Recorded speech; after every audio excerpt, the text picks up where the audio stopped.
I mean, I feel like if you're picking your poison as TT, you probably ban away the Ashe, but we'll see. I think they could. I mean, doing this also makes sense. You keep them both up, then you get to trade, right? So you let LNG get Ashe, you take Varus. Also, you know, equally a fine trade. And for 1xN, still capable of building it, you know, on hit and kind of going on a bit of a glide mission if you need to, but it has to be front to back. So it's still going to be very potent. I'm very curious about what kind of draft, however, they're going to really look to build around it. And that's going to be the big question that we continue to follow throughout the path of this draft. Curveball, Victor blind, very early on. I still think I mean, they could go jungle here. I think going jungle here, though, you give up so much information immediately when you could just go Varus when you know you're going to do it anyway. Unless there is something really important that you need to pick up, right? In the context of this series, which I just don't think there is. So Varus just still makes the most sense. Keep all your cards down. Look to get the counters that you need to. That said, I mentioned the jungle blind earlier. You just go for it, and that's exactly what they've done. They've gone towards the Xin Zhao. So for LNG now, options of, I mean, sure, if you want to go Braum, go for it. If you want to go something aggressive into Victor because he's a weak early laner, go for it. And that's what LNG have done with this Yone and Braum. So a lot of early, you know, potential skirmishing, especially once level 6 comes online for Yone, and then obviously he scales to be a monster. This has put TT in a real awkward position, I feel like, because now you have to pick between having a really, like, the most optimal support matchup or getting Varus. You have to take up the AD slot, I think, here. And this allows LNG to ban out, you know, some of the more painful support matchups that they could in TT. I feel like very easiest softballs here, jungle bans. Just remove away anything that makes a lot of sense to go alongside Haichao's Yone here. Something like a Lilia wouldn't be a bad shout. Something like, hell, even a Zyra, right? In terms of these kind of zone control-esque sort of champions make sense. But WeiWei's going to get a shout-out, call out to the Zac. And I mean, with 2 immobile backliners, I actually don't mind this as kind of a, hey, we know this is something you could do. We're going to respect it because we don't want to have to deal with it. And that's exactly what the answer will be here for TT. Wonder if there's a potential for LNG as well to maybe not look for the AP in the jungle. I know it's like it can be a bit of a get sin out of the top lane. Yeah, get it out. Maybe like if you want to go for if Zika has a Gwen game in him. I mean, Gwen's still available up there. Could be. I mean, that's a ton of scaling. You do have the setup in the AD carry position, so I don't hate, you know, indexing that hard into a ton of damage from your solo lanes. And also, if we're continuing the trend of what side parts of the map we favor LNG most, and ThunderTalk have the advantage, I still think Haichao and Zika really should, you know, on paper, and they have been, at least especially for Zika and the Hoya matchup, take control of their lanes and get leads there with Photic, especially now on the Ashe. Maybe going to have struggles into 1xN's Varus, but a couple supports getting hovered here. We saw the Lulu taken away, the Karma makes the most sense. Going to be the lock. Makes the most sense. You get Karma Varus as a duo. You get to, you know, take control of the lane phase early on in terms of priority. And more importantly, if you have watched many metas of League of Legends many metas ago when it was Xin Zhao Karma as the duo on one side, Viego and Lulu on the other, this combo is still really, really potent. So not super surprised as LNG now play with a few different options in terms of jungle. And I don't mind Jarvan again. 2 immobile backliners makes a lot of sense. That's why we saw that Zac ban out, but we're going to get a volley bear of all things. So we could still actually see this technically go top, so I'll hold my breath. But the reality is this is probably WeiWei's volley. Early pressure. They can actually both swap between the two if they go Jack, so that's what they're going to do. So I wonder if this will be a kind of, hey, what is the best matchup for both of us kind of situation here. And that's what they land on. But 2 beefy melee champions, but also that bring a fair bit of mixed damage, right? Volley Bear deals, you know, it's kind of close-ish to 50-50. The E just packs so much of a punch. Yeah. And of course, Jax, same kind of deal, more physical still. And I mean, with the Gragas lock-in, if I was LNG, you know, nameplates off, I would feel like I would want to put Jax in the jungle, but nameplates on, Zeka, an incredible Jax player, and even into what can be a bit of an annoying one-to-one matchup like Gragas, you'd still favor him on it. So LNG, honestly, land on a very, very powerful draft with a lot of versatility in terms of what it can actually get done in the early stages, especially, whereas TT, a little bit more utility focused, and certainly significantly more scaling based. So early stages might have to yield a couple of those objectives, which could prove big for the feats of strength. On top of that, you know, looking at the LNG draft, it's thought that could scream out is there is some mixed damage, but there isn't a true ability power based champion. But it's not as much of a problem. I like the patience LNG approach with this draft. Basically saying, all right, we dare you to like lock a bunch of tanks that can really just stack armor and throw off your draft. Instead, once they saw the Karma lock in, you know, there is not a true tank on ThunderTalk that can really punish the true AD-based damage nature of LNG's draft. So yeah, I'm with you. The Yone, the power of a Zika Jax, and the Volibear to enable LNG, I think they are certainly in a comfortable position to take back control of this series, but this series has been anything but predictable already through 2 games. Yeah, one apiece already, like you say, very unpredictable. I think a lot of people coming into it would have just thought that even after the Marcia Cup that this is probably going to be a relatively LNG favored series. Hasn't been the case. Game 1, hard fought. Game 2, after 15 minutes, it just felt like a slow roll, inevitable TT win. So let's see how Game 3 pans out, as TT have relinquished themselves of a lot of agency in the early game, and will allow LNG to kind of get away with murder, I'm sure, as if Zika walked forward too much further, could have found himself on the end of 5 members and given over that first blood pretty quickly. I give you over first blood, remember, even more punishing with those feats of strength goals that I will never cease to continue to harp on Jamada, as we don't seem to be getting any level 1 shenanigans. Do already see a lane swap kind of manifesting for ThunderTalk. We already got 1xN and Feather on that top side. And LNG, curious to see how they match it. They're set up to just send both bottom lane stop for now. Yeah, it seems to be the case. Ashbarum, Volibear, very strong trio, right? Kind of do whatever you want on the map with these 3, and seems like for now TT will just accept the 2v2 match as Photic and Zhuo probably going to feel a little bit of ways by it, but look, because WeiWei's been left on his own. Yeah, immediately flashes, but Feather and 1xN have also come over. Here's man. first blood, a level 1 Fiesta gets ThunderTalk 1 step closer to upgraded boots. Yeah, that ward just paying so much dividends there for TT, knowing that just for a brief moment WeiWei was going to be alone, as they're going to flash on 1xN. Trade support flash, 480 carry flash, always a win. 1xN, now you have to be a bit more careful about the lane. Very, very careful, and especially when you're into Volibears. I mean, granted now what's kind of nice is at the very least Volibear doesn't have flash, but I mean the slows of Ashe plus Braum are still going to be very, very difficult to play up against. And if the towers, or if the wave is shoved underneath the tower ever, if they ever allow themselves to be on the other end of a crashed wave, it will just very quickly get dove. So have to keep that one shoved out for the time being.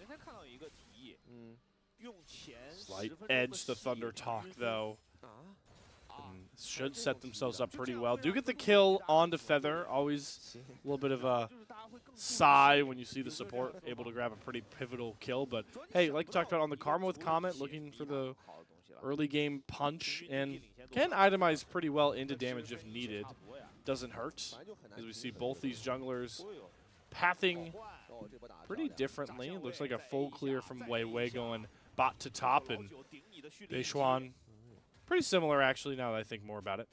And look at the map. Yeah, Beichuan obviously started up on those Raptors because he came back top for the invade and then pathed his way back from Grump all the way towards the top side because he wants to finish where 1xN and Feather are, whereas WeiWei died, right? Had to walk all the way back out to his jungle, and subsequently maybe wants to give a little bit of cover to his bot lane. And so, clears from bot to top, and he's actually going to be able to steal away this Skull Crab up here, just because Beichuan's going for that full clear. Set him up in prime position for a 2-crab spot, which really feels kind of illegal given the start that WeiWei has had to this game. Shove in favor of ThunderTalk, though, towards his top side. Beichuan, my friend, you are going to find out a harsh reality that you are not going to be able to play for that scuttle, but maybe looking to potentially set up a dive. But with that scuttle taken, they're just going to be able to track Beichuan even sniffing to try and punish Photic. Yeah, I mean, he's just going to go back towards those Raptors, right? Because they were the first camp taken, so he's still got something to do. Just, of course, feels a little bit bad not to be able to secure Skullcrab on your strong side. And WeiWei, for himself, will be able to go and pick that other Skull up if he wants to poke his head. He's got mid lane prio. Probably has the call that Hoya's going back to base as well, so save Beichuan doing something incredibly crazy. And Feather randomly teleporting down there should be able to get that one, and will kind of even out that early gold deficit he was gonna find himself in that jungle 1-to-1. Nice spot for Hoya as well, who had to use the teleport after the level 1 play to get back bot, so he's at a disadvantage, but he's got the wave in a decent spot to kind of just bounce back into him, can spam those body slams as well, coming down lane to catch that wave. It's going to be a lot tougher for Zika to freeze, like we've talked about those minion changes. Yeah, minion changes. Very extensive, really, and it's something, at the very least, I'm always very skeptical of whenever I see minion changes, just because, I mean, hell, historically, whenever we see a minion change, it normally breaks the game in one way or another. Anything that tinkers with that, you know, those kind of core aspects of the game, it really does, you know, change how the game gets played a fair bit. I think the only time I've seen it not happen was the changes for, you know, minions, all minions getting to their respective lane at the same time, right? And kind of the reduction, the intended change of like a reduction in roams, which I suppose we've seen slightly less, right? Since that change came in last year, but still, nonetheless, I think a lot of people were very, very scared about how that one was gonna pan out. But that aside, as we move away from minion talk, though it will probably keep on rearing its head. I mean, it's the start of the season, things have changed. Grubs, however, have kind of stayed the same. I did have a funny patch fun fact that I thought give me a chuckle about the minions. But I'll hold that for another minion-related conversation. As Beichuan will make sure nobody can grab a Monster Slayer checkpoint on this Grubs. They're both WeiWei and Beichuan just kind of trading it. Each getting one of them with their smites. LNG, though, certainly hurt a bit more in the health bar department. Nobody's got ultimates available, so to make this fight a little bit harder to start off.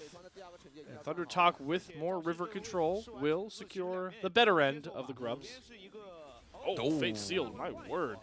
Haichao playing on the edge of his range. Yeah. So we're gonna miss. Hey man, we've all been told we're a little bit too short sometimes. That's just one of those moments. I mean, hell, you know what, to be fair, I've seen Yone's hitbox do weirder things with that ultimate. I also have to admit, I cannot relate to being told. Oh, let me guess, 6'4" king, huh? 6'5". Yeah, I'm for all the just flex on us all. Listen, you teed it up, all right. I did actively come out here saying 6'5" caster, by the way, but 6'5" caster, by the way. Just everyone's at home. A fun little anecdote about that. Being the ginger man that I am, and all the American viewers might recognize this. My nickname in high school when I played basketball was Clifford, because the big red dog. That was my name, and I wore that badge proudly. That is me. No, yeah, that's a nickname you don't mind having. It's Clifford and Big Red. Those were the two I had. Big Red. Yeah. That's like a easy one to go to though for any redheaded patrons. Hold on though. Flash is being burned by Zhuo. He's gonna have to force himself off the Drake pit as we have officially gotten our slowest game of the series so far. One measly kill in 8 minutes. 1 kill in 8 minutes. What was it, the game prior before things blew up? It was like 3 kills in maybe 15. On pace for that right now. As you can see, this matchup, despite being Gragas favored, certainly you can get the occasional good trade if you are the Jax. Just all about that timing of the body slam, and normally it's so easy to interrupt that Jax on the leap strike. As both junglers being drawn down here. Now the issue is... Oh, arrow whiff. Photic not able to land the stun and at least get the cleanse out of 1xN. They're going to get the Karma root. WeiWei is going to flash right on top of 1xN. Going to use the Stormbringer as well to come right across. Finds the first kill. Will be traded back, though, by Beichuan. So able to find the kill on Zhuo. But 1xN falling in the early game. That's what we talked about needs to happen for LNG. Find it, though. That's the important part. As the kills, I mean, one goes on to WeiWei, and then the other one I think was traded to 1xN. So in terms of where that gold lands, feels a little bit better for TT, but still that death went through. And crucially, I think off the back of that, there is no dragon that's been taken, as we peek back up here towards the top side, and Hoya getting a little bit low. But this is the thing about the Gragas matchup. It's like, not only do you kind of just nullify a lot of the trades, even if you end up, you know, not body slamming that Q, you heal back up over time. With the tier, you just have almost an infinite mana pool. So Jax doesn't really get to bully you out too much, as a replay of this one will kick off. And what I was worried about was that ward being present. The arrow flies wide, 1xN cleanses nothing, but still better to be prepared, as WeiWei comes out the bush, flash the chain CC. It's really too much for 1xN, and I'm surprised he's even able to get out, but I think Cleanse still gave him that extra bit of tenacity, so CC chain wasn't too long, and is able to get that trade back out. As we return, Dragon still up on the map, Slayer. Hasn't been taken down yet, neither team interested in it, and that's something I've kind of noticed almost all of these games so far, though. The Dragons have been kind of dying very slowly, right? Whether it's the first one or the subsequent ones. It's not been a heavy focus on trying to secure those as quickly as possible. And the interesting link to that is the fact that because these games are slow in general, we're just never going to get the ruinous Atacon that would really make wanting to play for Dragons early a lot more powerful. Yeah, I'd have to go and look, because I can't remember everything about the new patch so far, as you know, things are still fresh on the mind. But generally, yeah, I think in pro play, you're almost always going to see the voracious one over the ruinous, just because of how slow these games are. As grubs are being started up, and that's an arrow. Photic, 50% shooting from the field. This time, gets 100% of the kills. Way too far up Feather was. A little bit of disrespect. That should guarantee 4 grubs for LNG. Third game in a row that they'll have mites available. They're looking for more here. Hoya sees the dive coming. He went for the Bomba tech. Forces Zika to flash, but the wave should still come up here. WeiWei can just turn the turret off, and I think Hoya is cooked.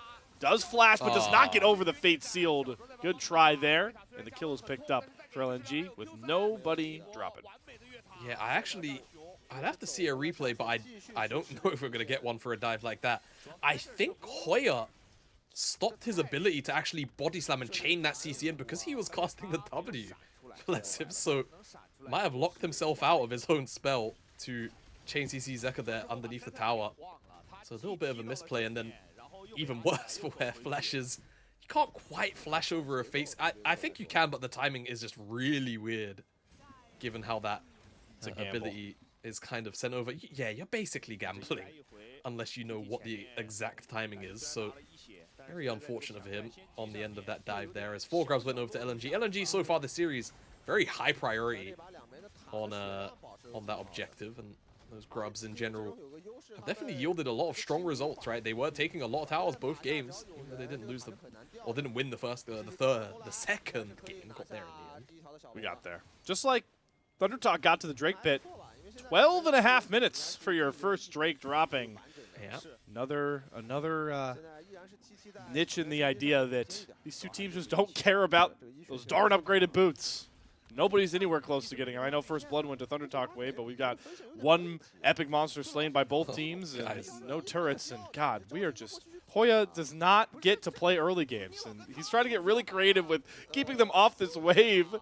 But WeiWei's here. I mean, I got to rub my eyes. I know it's early in the morning for me. Did this just happen? All right, arrow goes wide from Photic, so they won't get the first root. Zhuo is taking up the turret. They finally get the stacked stun and make it look easy. Hoya drops to a second dive.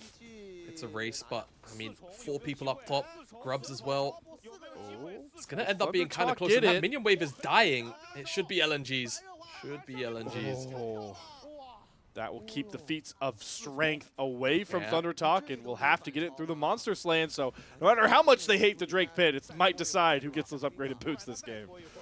Yeah, LNG got 3 grubs out of the last one. TT got the first dragon, so we're still 2 neutral objectives away from those boots. We won't see those for a little while, as more cross-mapping continues to happen, and zooming out, the goal difference, not that big, right? So you kind of talk about the game state, where these champions are at in their own games. 1xN spoke about how he could go on hit, right? And, you know, look for a little bit of glide nation after the previous 2 games. And that's exactly what he's done. Got the lethal tempo, working towards the Blade of the Ruined King, which I think he should be finishing up right now, as he does. So almost everyone, at least the important members, at that 1 item mark right now, right? And the Herald will be spawning in a minute and a half time. That's the next neutral objective up. That's where we'd expect to see these 2 teams clash again. And SeTab as well, I think, important to talk about too. Scaling up very quietly, has the Black Fire Torch, already has, at the very least, 1 upgrade available to him, very close to making that 2nd upgrade for his next ability. 3rd game will get Voracious Atacon as well. This time spawning in the top lane with all the Hoya targeted bloodshed. So Rift Herald and Atacon gonna be on the Rift. Towards that top side is, ooh, the explosive cast does not stop the Fate Sealed, and Haichao tries to dodge the slow with the Spirit Form, but still gets slowed up. Here is Beichuan as well. Here trying to get the Xin Zhao knock up. Wind becomes lightning, gets the slow. 1 more Q will get it. Still gets the cast off. Haichao's able to get away with highway robbery thanks to the delay on that Yone cast, and Photic hits a cross-map arrow to slow Beichuan in place. WeiWei trying to turn down the scrapes of the Volley Bear claws, and with the help of Zhuo, they should be able to find that kill. What a turn for LNG. I mean, just fair play to Haichao. How many abilities did he end up buffering there? 3, I think, at least, on that chase down from Beichuan and Hoya, and it just gives enough time for the rest of LNG to provide those resources down there to stop that die from happening. Great counter punch and just fantastic play from Haichao on the Yone. Pivotal. Now just gets to wail on this turret, force another teleport out, and this is what could really become a problem. Jamada, I'm now realizing, you know, a head Yone, a Jax that's been able to farm. Can LNG just kind of split this map to death if they want to? Yeah, I think they could. I think they certainly could. Very easily, Haichao could have dodged that first cask, flashes away from the second. Vision prevents Haichao from being knocked up immediately, and then he buffers the knock-up and W's all of that final bit of burst damage as the arrow comes down from the mid lane, whilst that walk down from WeiWei is going on, and just excellently well set up by Haichao to survive for so long. And it actually lets LNG come and answer out here, as now it's Scuffles breaking out over the mid lane tower, and Photic has to lose the cleanse. Chains of Corruption claims the cleanse, gives ThunderTalk control over the Rift Herald pit, and it is dark there for LNG. They've only got wards behind in the flank position, so they have no idea what the HP of this Herald is, and they're not going to look to contest it. So ThunderTalk will step 1 inch closer to grabbing those feats of strength, which they have not gotten in this series so far, and the next Drake spawning pretty soon onto the Rift as well. So we'll see how much presence is dictated towards that pit based off of if LNG want to stop the stacking, or how much ThunderTalk want to play for those upgraded boots that we will not stop talking about. No, we won't stop talking about them because they're cool and they're shiny and they're new. And off the top of my head, That's enough for me, honestly. Yeah, that's enough for me too. I mean, we spoke about how, for at the very least me, I think Swifties is kind of the unanimously agreed upon strongest boot upgrade just because of how strong movement speed is. But also Sork shoes, with like the value for what you get seems relatively high. As we'll talk about those probably soon. As TT, they're looking to burst down this dragon, and I mean, it looks like they've got it. Save WeiWei still. Field goal is good for good old-fashioned Photic. Does not hit the arrow. Beichuan going to pop the Crescent Guard to block a ton of damage. They have the upgraded boots, but can they win the fight? Zika flashing on top of Feather, going all out for the Karma. Gets himself caught on the backside of the fight as Beichuan will finally fall. But now 1xN and Hoya can look for the turn here. Slow's going to land. 1xN going to cleanse the slow to try and chase down. Going to flash, hit the Chains of Corruption on to Feather, who gets stunned in the gravity field as Zhuo falls, excuse me. But 1xN has gone from damage dealing carry to teamfight creator with these snares. Yeah, very happy to just flash forward once that extra kill. I mean, the real question is, how worth is it really though, right? You've got Atacon spawning in a minute's time. Now you're not going to have flash, right? No cleanse as well. Think about what 1xN actually used those summoner spells for. I just hope he's able to position well enough to not get dove on by LNG in the next fight. But still very much nice to see that step forward as Ash Arrow swing and a miss, and after swing up the Herald, that dragon gives TT those boot upgrades. Beichuan steps a little bit too far forward initially, but that ultimate buys him so much time and so much space. Backline dive from Zika though, very clean, prevented by Hoya, stops his support from going down. And it's a 1-for-1 trade between top lane and jungle, and then the chase down, right? 1xN cleanses the slow of the Volibear and ult flashes to ensure that he can lock down someone. They want more. Despite everything, as the kill goes over to Feather of all people. Picks up another one for himself. The back of that fight though, again, TT, good position in this game. 1xN, 2 items. SeTab, I mean, if he's able to pick up this tower, probably hits a second item, given his inventory. Just about actually getting it down, and he will do just that. Secures it. Does have those Sork boots, which we talked about, one of our other favorite ones to grab up with those boot upgrades. And I know we're in a new season. I know we're all focused on Noxus as we get to see. I don't remember this play, but 1xN, wow, they just shred WeiWei. When did this happen? This must have been whilst we was in the replay, I imagine. Wow. Talking about the dragon fight, yeah. That was look, not on hit Varus deals a lot of damage. I mean, look, the more popular version of Varus that we were seeing, you know, a little bit more recently was, of course, you know, that kind of top lane weird locket build with basically no damage items until I think it was third item, something along those lines, or it was like lock it into Nash's. Yeah. So you saw all these weird builds pretty much relying on the blight damage. This is what happens when you then just decide to give him attack speed and damage through the build itself. Very, very powerful, and will burn through those blight stacks very quickly to kill a tank. And this is the first real power spike for that on-hit build. When you get the Rage Blade behind you, you can really start stacking the on-hit and be a big problem. The glide convention will start. We actually have a glide battle between the Ashe and the Varus, as we see Photic is starting up that Ruinous Atacon.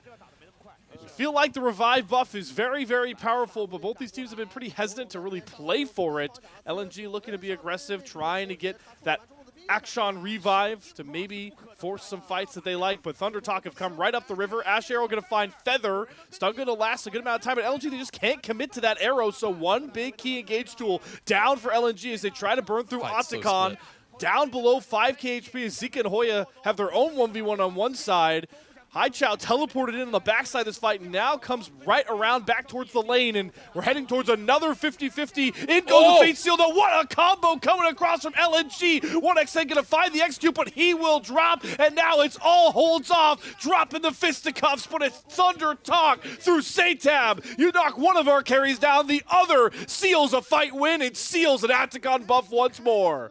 SeTab has been scaling throughout the entirety of this game, and finally he's able to open up onto the frontliners, despite the massive wombo combo that LNG are able to find onto 3 members, mind you. TT are still able to stand firm and dish damage back out to secure that buff. And I mean, let's just get a look at that engage, right? SeTab's trying to put a little bit of pressure onto WeiWei as he's on top of that objective, but the 3-man knocker from Zhuo into the 3-man of Haichao, and then a 3-man ultimate from WeiWei. Still not enough, despite all of that damage coming out, and even Zika gets involved in the action.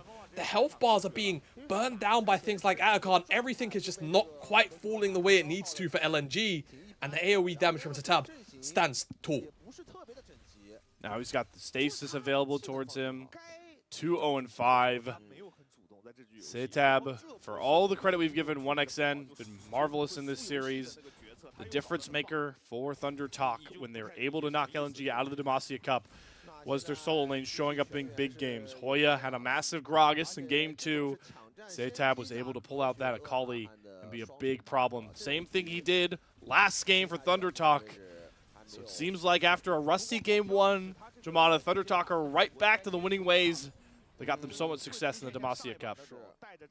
Right back to it, and I mean, so much of it coming from, you know, 1xN's plays, but then also SeTab in that last one. As speaking of, he's gonna have the revive. Corner off Zika here. Yeah, like you say, has the revive. Maybe he doesn't even need it. I mean, he's got himself a 3v1. Zika just out of position, punished. This will cost a tier 2 on the top side. Was secured there by both Zhuo and WeiWei, but they're going to lose the first Cloud Drake on the back end. So quietly, despite our late Drake start, Cloud Soul will be available for ThunderTalk pre-30 minutes. Yeah, and I mean, frankly, it's a pretty nice soul to have for a lot of these champions, right? Karma being able to utilize that, you know, buff and general kind of cooldown very, very well. The movement speed, 1xn, right? Cast ultimate, just glide, you know? Really, really slide along the floor, as well as Beichuan, of course, being able to reposition after the ultimate cast. So it's not a bad one to have. The movement speed is very welcome into what is 4 Meelee's arrow. Not going to find SeTab. Another whiff. Not able to find anything as they back off towards safety. Siege going to continue here, but with no Baron, ThunderTalk going to have a hard time cutting through these. Cutting through the turret.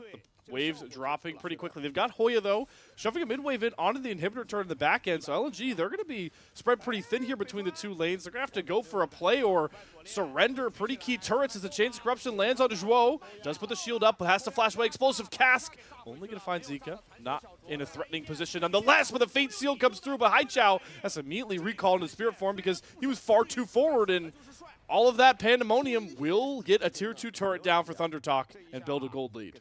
They find 1xn's flash off the back of that ult, so if you're being half, you know, glass half full here for LNG, maybe picking up that carry is obviously a little bit easier, but the threat still lies in the Victor, who has more than happily scaled up throughout this game, and like we saw in the Atacon fight, very much online. And speaking of being online, the Baron is now up 25 minutes in, so 1xn, TT, everyone can start getting involved in trying to shred that one down.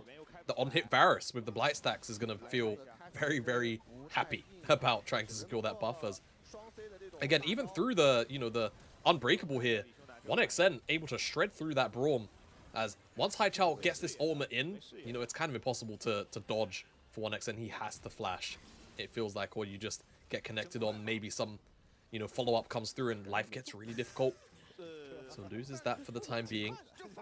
Now has to be careful for the next couple of minutes, whilst LNG probably tried to look to fish, whilst TT looked to stabilize the map and secure very favorable setup around the Baron.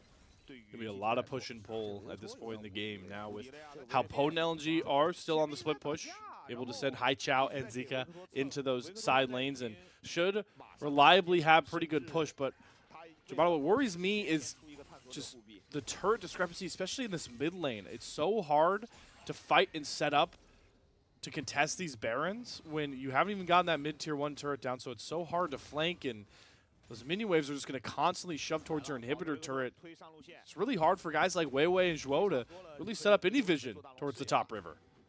Yeah, exactly, and it just becomes a bit of a cycle, right, that feels very difficult to break, especially once you get into a position as TT, like here. You get to just catch these waves so high, and the pressure continues to mount for LNG in terms of how much breathing space they actually have to slowly edge their way towards the Baron and put vision down. And it seems like for the time being, they've got that one ward, which is going to save them a lot of pain, despite that control ward being pretty close. So they know the Baron's going down, but what can they actually do to stop it? And this on-hit Varus is shredding through the Baron. They're watching their hopes in this game 3 potentially go away. Good cleanse from 1xn on the arrow. Baron picked up for ThunderTalk. Do they even need to engage? They've got the purple banner, but they Photic still want the fight as Beichuan swings on in. WeiWei has to Stormbringer himself to safety. Zhuo has no more shield left up, so he's cut down. Haichao, Photic all on the run, but Photic slowed up and will be cut through by Beichuan. ThunderTalk, what a turn from game number 1. They've got Baron on 5 and might just blow this series wide open. They might just. I mean, 30 seconds on Photic, 15 on Zhuo. The rest of the map still resetting. They're 4 strong right now. Make that 5 as SeTab makes his way towards the mid lane as well, but they're not going to go any further. Just going to take that mid lane inhibitor and look to secure that dragon that's spawning up pretty soon. Probably just reset. Spend the gold you got off that play and look to secure soul. Look to go towards one of those other side lanes, probably the bottom side if they're going to go towards the dragon, and really make this a very difficult game for LNG to come back in. Victor's just scaling up so problematic by this point. You talked about in the draft the power of having the Gragas and the Xin Zhao to kind of play bodyguard towards these 2 carries. It's such a simple recipe to such a sweet victory this point forward for ThunderTalk. It's such an easy, plan of execution, right? There's not really much else to add. It's more about what LNG can do now to throw a spanner in the works here for TT. It should just be a very easy dragon pickup. And I mean, if LNG go and fight balls to the walls for this and they lose, the game's over. So We'll see if that's going to be their option because they're teleporting in. Haichao, late. the Dragon's already gone. They left Zhuo. They leave him to the Wolves. Just gets cut through. 75 HP. Zika's going to flash, get a big stun. There's the fate sealed by Haichao as well. But what I said, he's safe once more. Flashes to safety and now can step back up with the rest of his squad. And SeTab's damage is unmatchable. Stormbringer wastes away at the health bar of WeiWei. And you snap your fingers. And we've gone from an 0-1 LNG lead to a 2-1 series point for ThunderTalk. Despite the critics, and maybe the critics were just me after the Matsuya Cup, TT edged their way again to a series win. One more game as they go towards 2-1 here. And LNG need to do some critical rethinking because it is not working right now. Panic button pressed for LNG. Victory for ThunderTalk as this series has officially been flipped on its head. They are one game away from doing another upset. And Jamada, at this point, we're starting to run out of ways to even call these upsets with the way ThunderTalk are playing.